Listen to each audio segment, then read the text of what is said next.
I'm sure you're familiar with the story and have heard it many times, but it's full of things that we can pick out of it for our own benefit as well. So let's just work our way through it, and we can try and draw out a few lessons. So I'm interested. Please jump in with your thoughts here as we go through this. So right back at verse 1, is there anything that that jumps out at you? Any key points from verse 1? Nothing yet. That's all right. Just you're now on notice. I'm going to keep asking questions and have a think about how you might respond. But it's a couple of things that jumped out at me, and it's really interesting, isn't it? It says that it was this was the doing of Yahweh. That actually that God was behind all of this, involved in the deliverance that was given to Syria. So effectively. Actually, God was involved in delivering the Israelis into the Syrian hands, which is an interesting point right from the start. And it just illustrates that God doesn't always work with the Jews. It's the whole world that's God's world. And Naaman, as he's introduced to us in this story, he's clearly a mighty person. Like he's a warrior, a captain of the armies, and and it's interesting. I know some of you've got the King James version, like myself, and it's got some italics at the end, and it basically is. It's not saying, but he was a leper. It just says he's a leper. That's just a sort of a simple statement of fact. So does anyone know anything about leprosy that they'd like to share? Does it know where your skin falls off? Yep, good start. Yeah, that can be one of the effects. You don't have any feelings in your hands. Well done. Yeah, that's pulled out the key piece that I was wanting to, Ros. And it's what happens with leprosy is that there's this progressive losing of the senses. Like, so effectively all that sensation that you've got, whether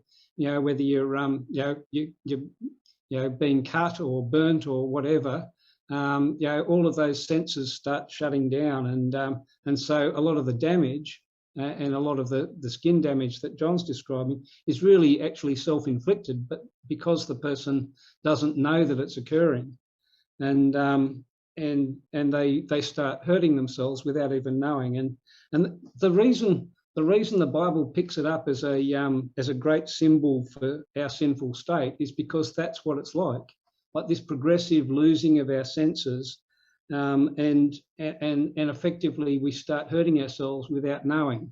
And that's so it's a really great symbol for sin, and the Bible basically makes that point many times. And I guess we all need to remember, in various ways, we are all lepers, no matter how fancy our title might be. Like Naaman's clearly, probably the second most important person in the country, and he's a leper.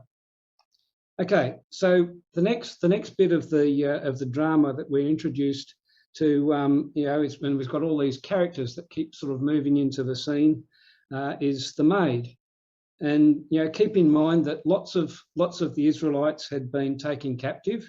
So along with others that had been taken captive into Syria through the raids of the armies, she appears to be one of the very few that have managed to keep her faith, because she's still referencing back to the God of Israel and to the prophets that are in Israel. So I guess there's a challenge built into that message as well. Can we be like that maid, or that person that's effectively in amongst a whole bunch of unbelievers, but willing to speak up when the opportunity arises, because she put the word in right at the critical moment, and it makes all the difference. And the intriguing piece of it all is, of course, that we don't even know her name. That she's just this nameless person has made a difference. And I guess that also it talks to us about the way in which we need to be humble. It's not all about, fancy titles and important roles and, big names. It's just about being humble and doing our bit when we can. And that spirit of humility is exactly what is being looked for in all of us. And there's, those, as I say, those few words that she said made all the difference. So, I'd be interested in any other thoughts about, that spirit of humility. And, she clearly wanted to help her master in spite of everything. She was a captive. She wasn't even from that country, but she wanted to help the master of the house. So I guess, my challenge to us all is, can we think of any ways in which, in small ways, we can add value, perhaps in our workplace or in our daily lives? Well, I suppose, seeing you said workplace, a maid is working, and she also represents many that were working with men that, as you said, weren't men of God, yet showed compassion. And where we have the freedom of choice to pray for that person or not, she chose to ask for help for that person, not knowing what the outcome would come, but still she asked. And I think that's the question, is how many times have we asked, not worrying about whether we think they're worth it or not, but just ask for compassion on those that are, our bosses, I suppose. Yeah. No, thanks, Simon. And it's, look, it's one of the things that, I guess we, with our perspective on life, ought to be able to do, no matter what our situation is, to be prepared to stand up for those that need help. And it can be, people, it can be people in the situation where it was actually the boss that needed help, but it's anyone really in our workplace that is needing help. There's always a place for someone that's prepared to say, can I offer some support here? And I guess increasingly, and I see it often in workplaces. There's people that are, feeling like they're voiceless and unable to get any support. So anyway, let's bring ourselves back to the story. So the word gets not only just to Naaman, so it gets to the boss, but also to the king of Syria, and so the message gets its way all the way to the top. And we sort of understand that the king of Syria, must have thought really highly of his captain, because he basically says, you've got my full support. No matter what it takes, you've got my full support. And and just if you try and do a bit of a conversion, it's not a metric conversion, but a financial conversion, and the things that he sent with the message, it'd be worth more than $1 million. So he's saying, I'm prepared to spend whatever it takes to get my captain well again. So a pretty strong message from the king of Syria. So the next person that comes into the drama is in verse 7. And so the messenger from the king of Syria comes to the king of Israel, and I don't know, anyone got any words to describe his reaction? Not happy. I was going to say, was he happy? No, I don't think he was happy. I had a few words. One was fear, one was paranoia, and complete distrust. He says at the end of that verse. I know I'm sort of just putting it into modern words here, but he says, I can tell they're just itching for war. They're just trying to pick a fight here. That was the basically the reaction of the king. He's saying, this is just a try on. They're just trying to sort of poke a fight here. And and remember, look, this is the king of Israel. This is supposedly God's people. So you would think that he should have known better, but he can't even see that he and just think about this. When we're talking about this in verse 1, he's part of the problem. But the reason why the Syrians were able to beat them was because the king of Israel had no faith and no trust in God. That's essentially the key message, and he can't see it. He's oblivious to the fact that he's part of the problem.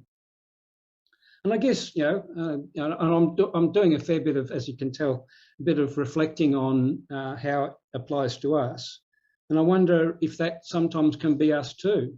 Because we can tend to think of us as being God's people, and we're sort of on the side of right, as it were. But some and you would say often in a position to know better. But when the stress comes on, and when the pressure comes on, and when we're challenged by something external that we are not expecting, do we hang on to our faith, or do we lose our faith and trust? So challenges for us all in terms of thinking about ourselves as part of this drama and putting ourselves into the place of each of the characters. So we come to verse 8. And Elisha, hears about the problem. Wouldn't have been many people in Israel that didn't know about it, given the state of paranoia that the king was in. So, if I could try and paraphrase that bit, he's basically saying, well, what's your problem?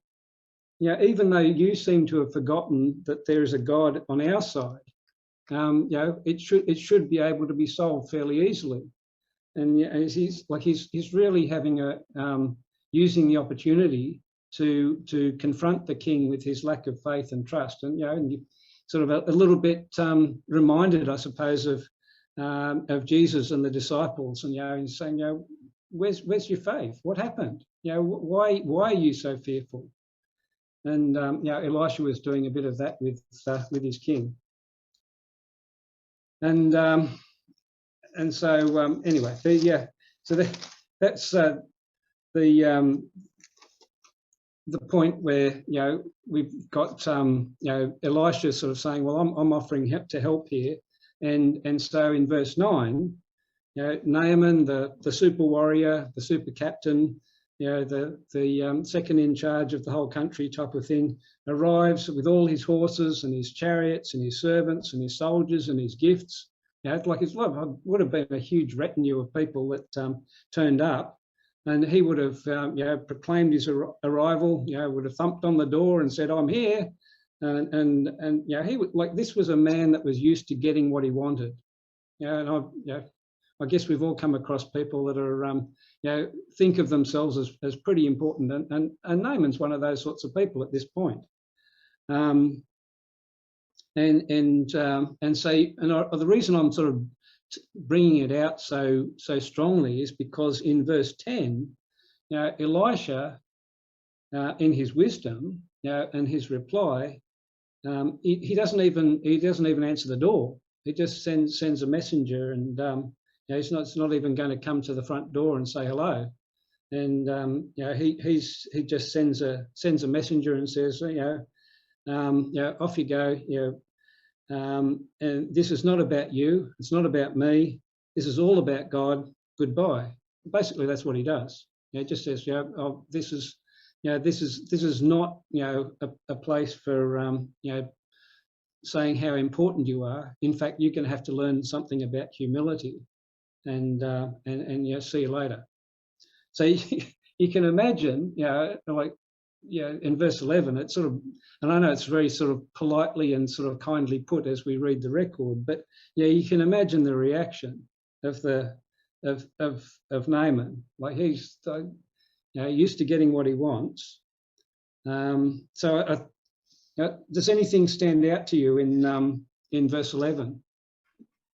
Me? Yeah, well done. Thanks, Simon. Yeah. He's like this thing. I thought, I thought this was all about me, and and this is this is a very proud man, and I loved actually the version that Michael read. That we sort of, he basically was expecting one of those those miracles that where you sort of wave a hand over the spot and suddenly poof, everything's all fixed up. And he was wanting something that was pretty grand, and so he's a that sort of emphasis on, I thought this was going to happen, and it was all about him.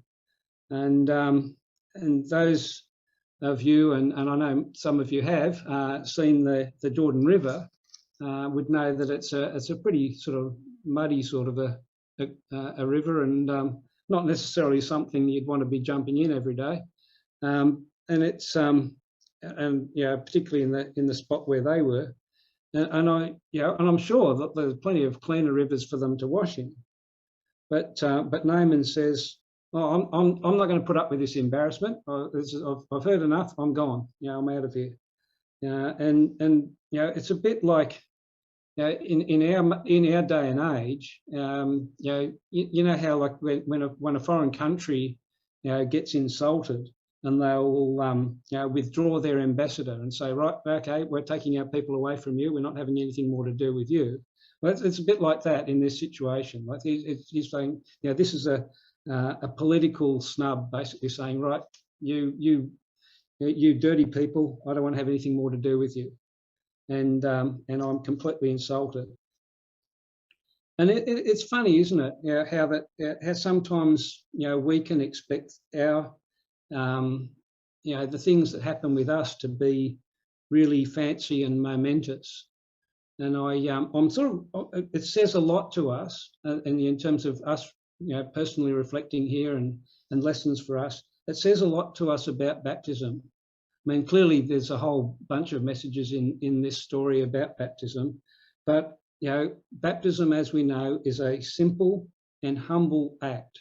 That is, it's not complicated. It's not some great fanciful party where everything, everyone gets carried away and carrying on.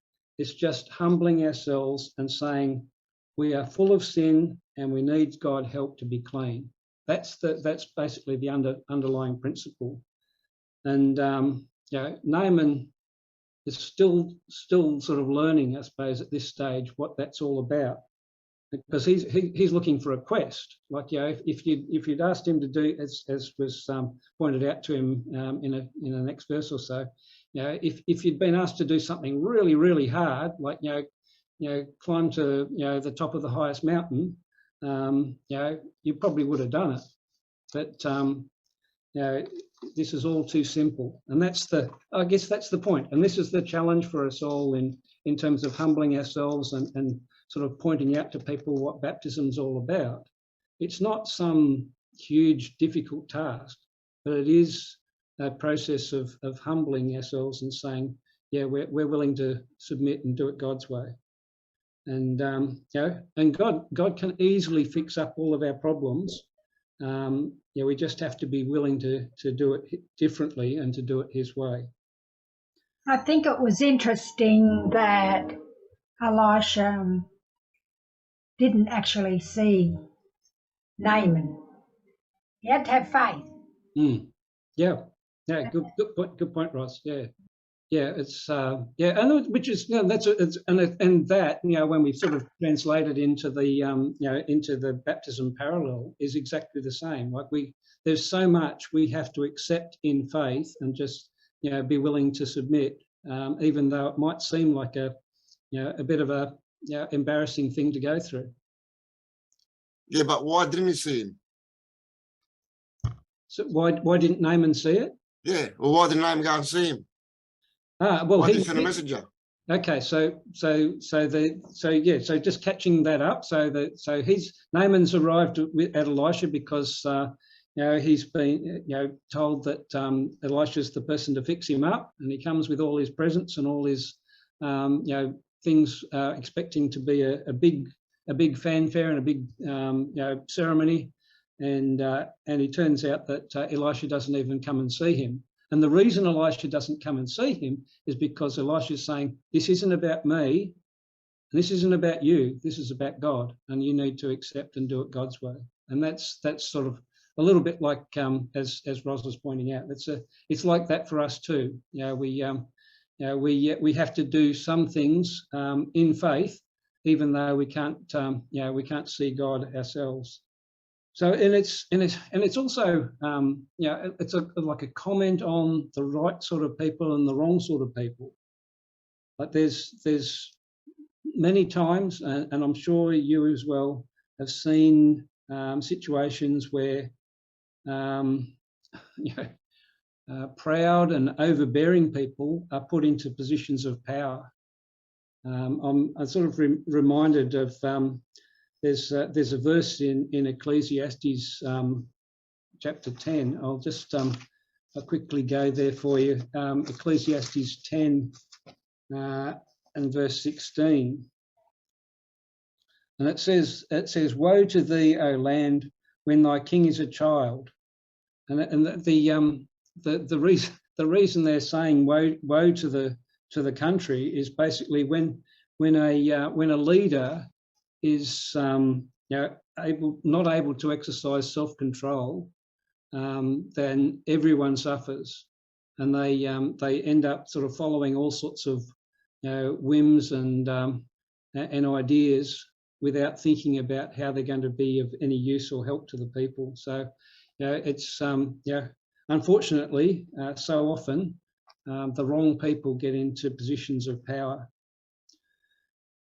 So anyway, enter into the story in verse 13, Naaman's servants. And look, Naaman can't have been all bad, because he clearly was an approachable sort of a person, in that he at least listened to the advice that got to him from the maid, and he was willing to listen to these servants that effectively, it was almost like they sort of tentatively come up to him and try and get to have a quiet word in his ear.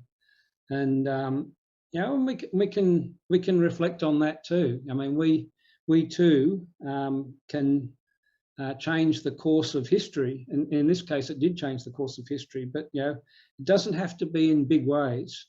Just by bringing someone to be able to see the truth that God is presenting, that we can change the course that someone's following. And to Naaman's credit, in spite of his importance and title and everything else, he listened. And so he was and I guess we should think about that in terms of putting ourselves into each of the characters. We need to be the sort of people that others feel like we can be approached, that someone can talk to us and give us a bit of advice if we're heading on a wrong path or letting our pride get in our way. And that's similar to the maid at the start. It's being able to provide that word, but also be willing to listen if we're sort of somehow getting too full of ourselves or heading in the wrong direction.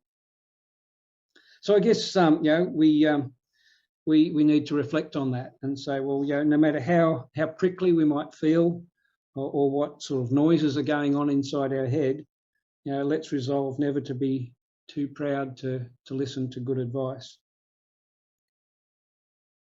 And that's where humility starts, and this is sort of, I guess, the turning point for Naaman, to be able to see yourself as you really are, and that process, for all of us, should lead us to the point of baptism. If we're able to truly self-reflect and say, well, I'm not the right sort of person, or I'm not the person I'd like to be, and I need to be cleaned and I need to be changed, then that should take us to baptism, as it did with Naaman. And look, we only have to wash once. We don't have to wash 7 times. So it's interesting, isn't it, that when he does submit and say, okay, all right, well, I'll do it God's way, that his flesh becomes like that of a little child. It's almost like it's saying to us, that he was born again. That's it's almost the key message that he basically was baptized. And we obviously know and remember someone with even more famous that was baptized in the Jordan, 1,000 years or so later. Anyway, so Naaman, verse 15, he's a changed man. Like he's gone through that experience, and you can imagine his reaction. And I think that the reason it took sort of 7 times was a process of growing faith and trust. It's a little bit like the miracles that Jesus performed. That they.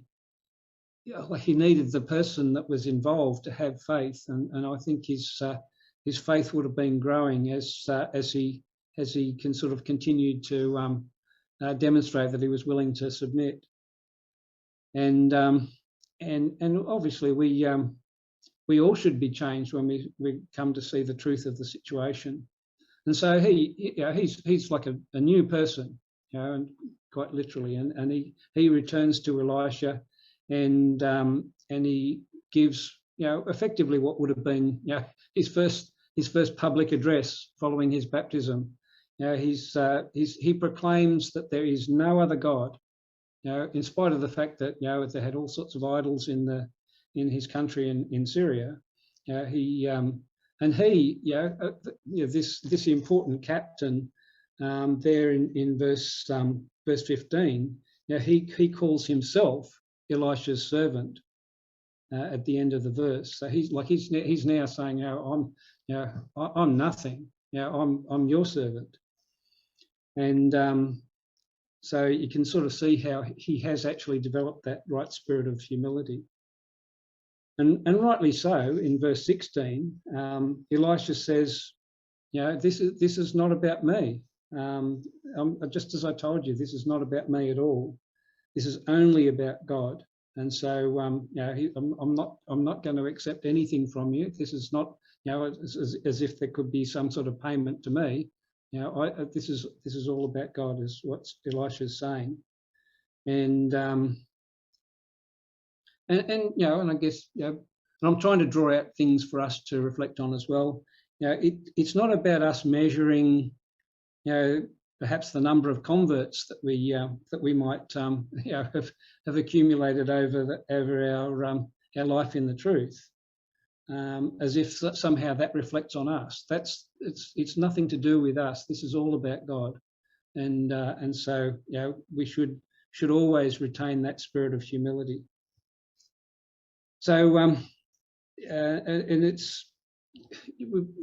we probably just need to sort of pause for a moment and remember, and this is sort of talking about verses 17 and 18, but how Naaman, part of his job description, like part of his role description, is that he needs to go into the temple with his king and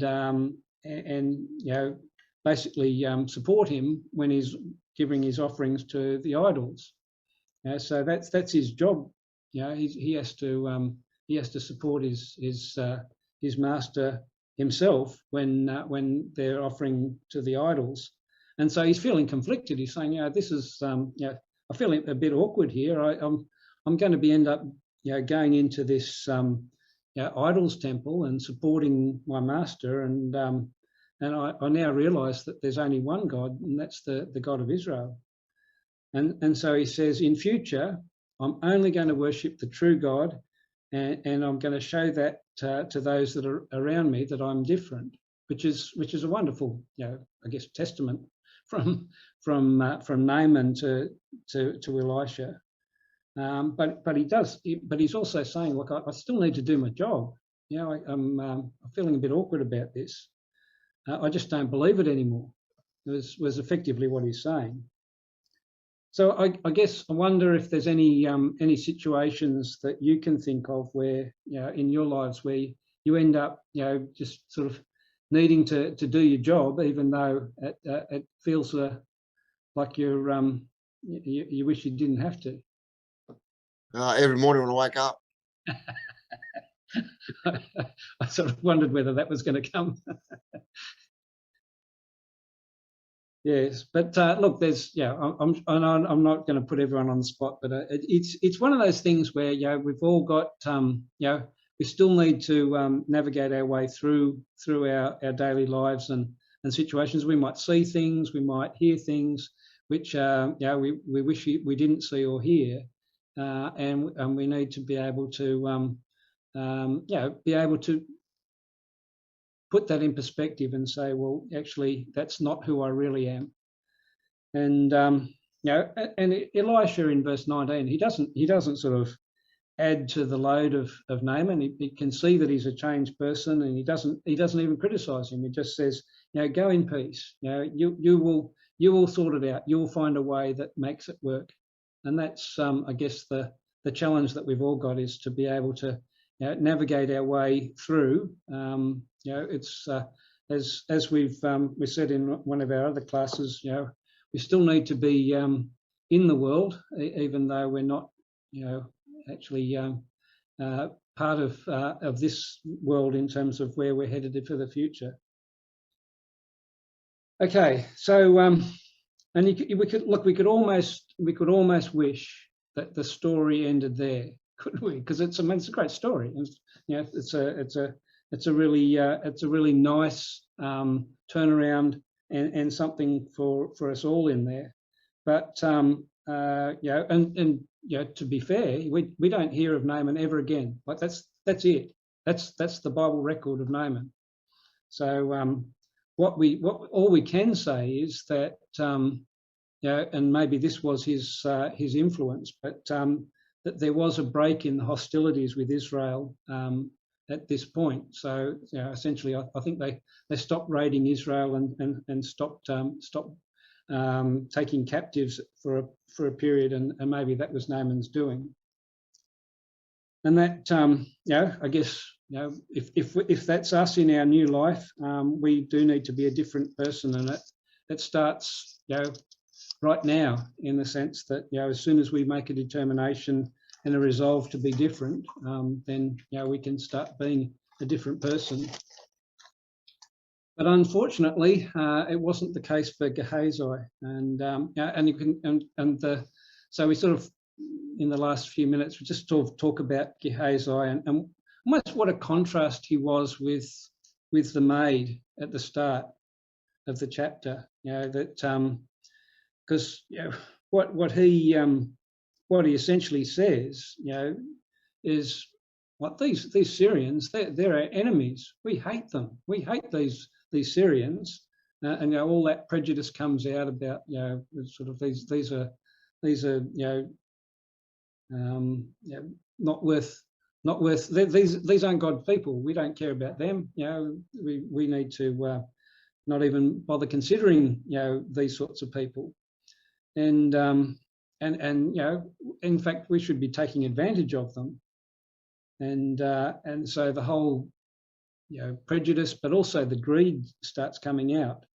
And he's basically saying, oh, well, I'm going to make sure I benefit out of the situation.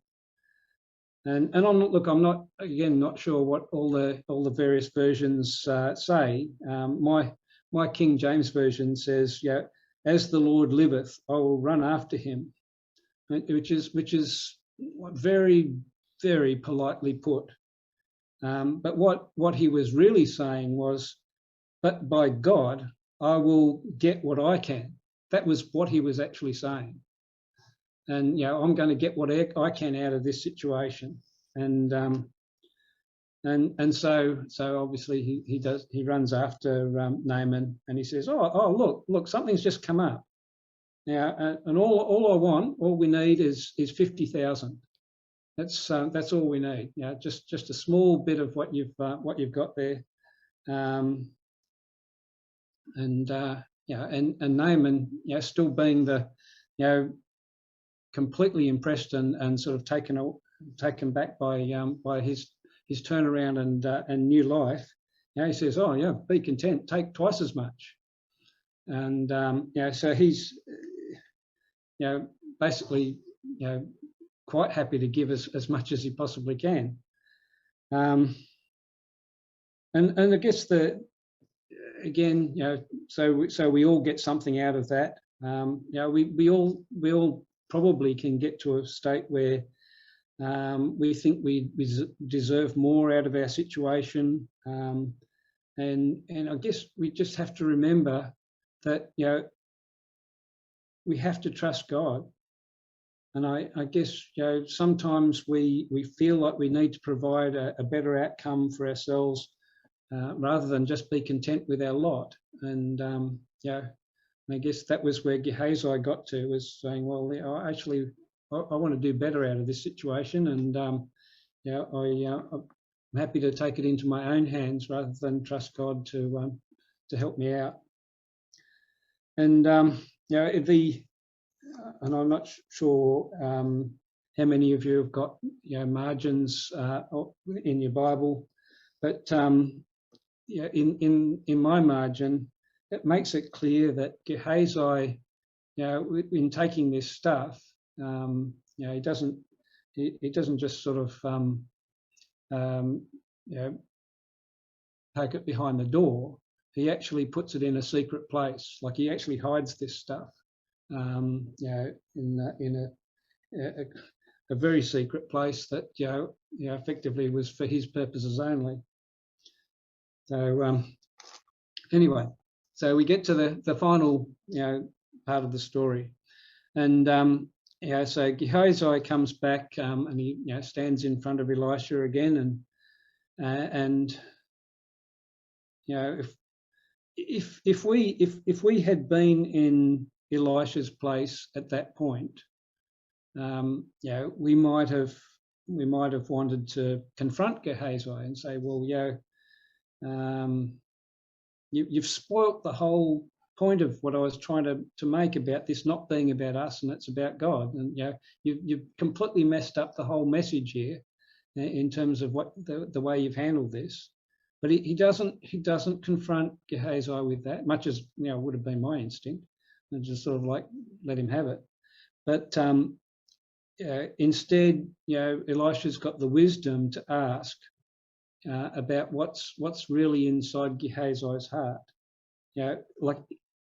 And because there's almost an unsaid point in here, and that is, you have still got time to repent. Just tell me what you've been up to. And so he says, where have you been? And Gehazi says, oh, nowhere special. I haven't been anywhere. And Lindsay might smile behind me, but I'm reminded of my nephew when he was young and he was up to mischief, and when he was confronted by his mother, and his mother says to him, well, what have you been up to? And he says, I am doing nothing, Mummy. And that was his way of saying, I'm doing nothing that's you need to know about. But Gehazi is effectively doing the same thing. He's just saying, I'm nowhere special. So, and I guess that's us too. Like, we've got to put ourselves into each of these characters and to say, well, sometimes we can dig a bit of a deep hole for ourselves, and no matter how deep we get in and how much of a mess we've got ourselves into, we do have the opportunity to repent and to say sorry. And that's I guess we all need to think about when and how we might do that in the various situations we get ourselves into. But there does come a time, and it did for Gehazi, where we've gone too far, and it's not because the opportunity to repent is gone, but because our minds have taken us to a place where we find it too difficult to back down, and that's where Gehazi was up to.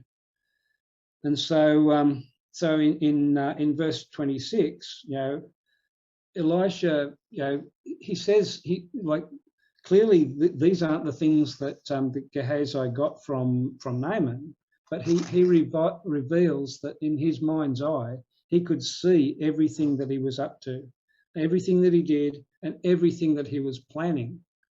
Like the fact that the list there, talks about